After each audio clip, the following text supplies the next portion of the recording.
How old were you when you first started pitching, and what's the first pitch that you learned to go ahead and throw? We're going way back.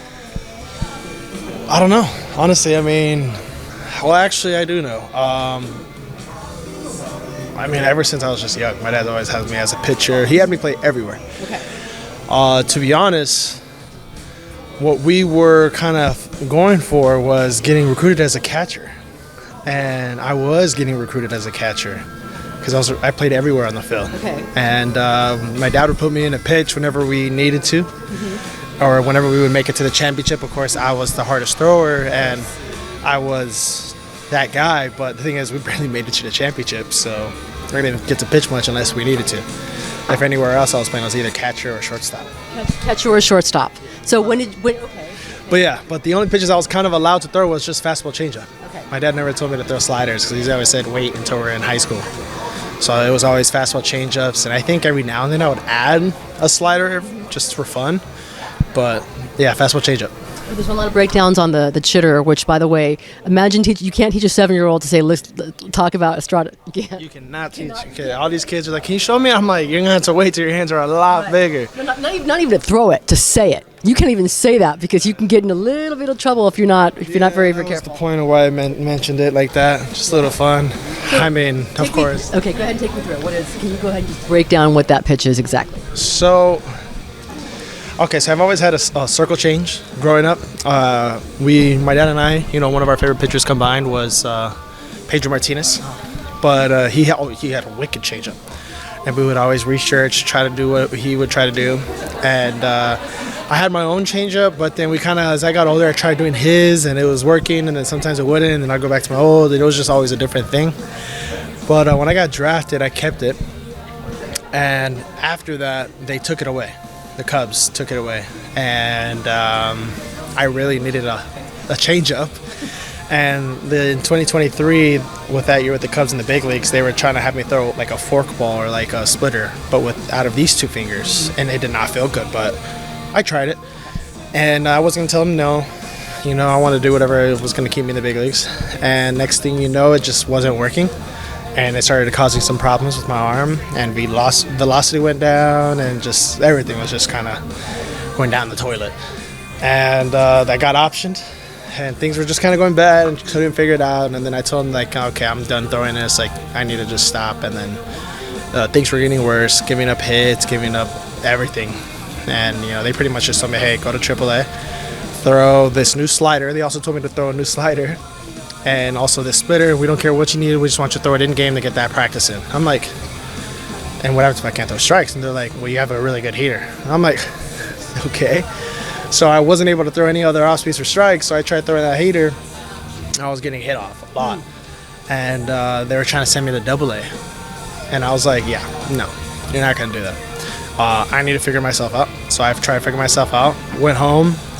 I asked them to kind of send me to Arizona to kind of work on some stuff, and I was like, I'll figure out myself. And they were not happy about that, which pretty much was the reason why they D.F.A'd me, on top of many other reasons. I mean, I've been with them for 6-something years. There's always been up and down roller coasters, but I was just in my room trying to go to my old changeup, and I couldn't throw it. Just had no feel for it.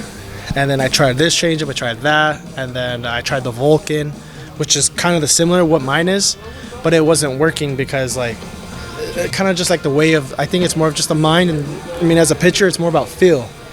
And I wanted kind of the movement that I wanted to just drop and also fade like my old changeup. So I put it as a Vulcan grip like this, and went to go throw it one day, and I was like, okay, it's not working. So then from there, I was just like, all right, I'm gonna curl these two and then leave these two up, which is, I think I have a ball. So normally, like, I was taught to throw a splitter like this, but it was not working, and it hurt. So I tried the Vulcan like that, which was right here. But the Vulcan is like, kind of like what everybody says, to just hold it like this. But I didn't do that. All I did was kind of just like tell myself to kind of put this on top now, and then I circle these two. So now it looks like this. But when I throw it, it ends up being a certain way where it ends up kicking off of this finger. But the reason why I can't throw the other pitches, sorry, this is long, by the way. The reason why we couldn't throw my other splitter is because the way my fastball is. Like I get very behind, and like it was just hard. So like, that's why I can't even throw a really good slider because the fastball takes over a lot. So when I tried throwing that Vulcan, it would end up just getting to here and end up being like a rising, crappy ball.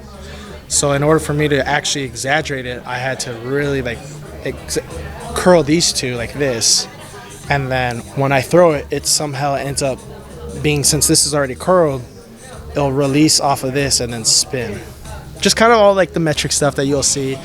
But yeah, I was just like right there, and I was like, you know what, I'm just gonna splitter. So I would call it like a Vulcan change, I guess, but like me being excuse my language, but me being just a big goofy guy or a jackass, you know, I just wanted to call it something that was close to a bad word. So, I mean, I grew up a bad kid, so why not continue being bad? But yeah, I just did that, and I was like, and I was talking to Ruben, and he was, well, what do you call this thing? And I was like, I don't know, I want it to be like a change-up, but it's a splitter. So I was like, why don't I just call it a chitter, you know, or something like that. And I was like, imagine like, what would you call a knuckleball that cuts? I don't want to get to that, but. Wow. You've been waiting for that one, haven't you? I've been actually throwing it. I've been trying to throw a knuckleball and it cuts, and I'm like, what the heck, a knuckleball to cut, a cutter? What would you call that? And I was like, oh yeah. This is what you're gonna do. One day you're gonna be mic'd up on the broadcast with Mud and Orsillo, and you pose that question to them and see if Mud will have Mud. What they'll say. I mean, they're gonna think of knuckleball, so they're gonna start with "na" and then "ter." So, but yeah, that's just kind of it is. But at the end of the day, like as a baseball player, what matters the most is how it feels. Yeah. That's all everybody's gonna say is has some feel. And I was just in my room and literally doing this, trying it like this. It really didn't matter. I was trying to figure out something that was gonna help my career. And I got to that point where I was like, let me try to go to this whole change and just kind of like exaggerate myself. And I really had to tell myself to like anybody can just go right here and just throw it. But like to me, I was doing this and it would still, this would end up being like this. It would end up being like this and like it would just rise. But in order for me to kind of exaggerate, I told myself like instead of this, just make it feel like your ball's on top like this or your fingers are on top. So in my view, you guys are seeing this. But when I release it, it ends up turning into like that Volk-ish, and then it just kicks off. Because it's all about feel. And anybody else that's going to complain about it, say it to my face. But I'm kidding. But yeah, you know, at the end of the day, it's all fun and games. It's baseball. It's a kid sport. And I was having fun one day as a kid and found something out. And the thing about it is I found something. So it was working for me, and if you're going to complain about it, I mean, that's your pedal. Gotta get those T-shirts going. This is the clubhouse of. This is the team of T-shirts. So let's get it going. That's what I was saying. The chitter. Sorry for the name, but like everyone's doing something goofy these days. Might as well do something like that instead of, you know what I'm saying. I don't wear earrings on the mound. I love this interview. And the one thing that I've learned I have to post it to Mike Schilt. I mean, does he know that you are the de facto emergency catcher? If something goes wrong, you say, listen, I was great as a kid. I'm gonna lie, there's so many times where I've told Schultz, hey, you guys need any player out there, I'm that guy. I lost my speed because I'm a bit bigger now. I had a lot of injuries, so I got big. But I'm an athlete. I could put me on first base, let me hit one time. I'm a switch hitter too.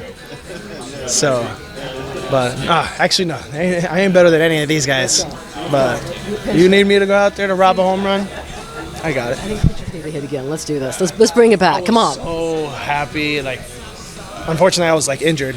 So the year I got healthy, that's the year they took off the hitting, and I was so mad. I wanted to hit so bad, but it's whatever. At the end of the day, God's in control. He's got the platform. He's got the journey set for me. I'm just gonna follow it no matter what and have no questions about it. Next 21-0 game, you better be pinch hitting in that situation. Let's go. I'm the Mexican version of Otani.